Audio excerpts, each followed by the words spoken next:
مولا علی علیہ السلام فرماتے ہیں کہ انسان کے جسم کا سب سے خوبصورت حصہ اس کا دل ہے، تو اگر وہی صاف نہ ہو تو ان چمکتے اور خوبصورت چہروں کا کوئی فائدہ نہیں۔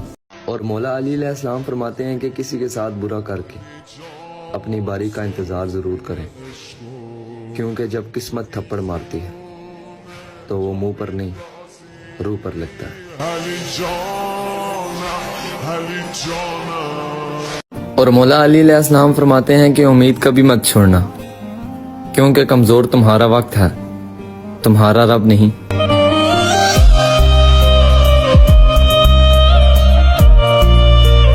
حضرت مولا علی نے ایک ہاتھ سے خیبر کا دروازہ توڑا، یعنی دیواریں ہلتی رہتی ہیں اور در کانپ جاتا ہے۔ علی کا نام سن کے اب بھی خیبر کانپ جاتا ہے۔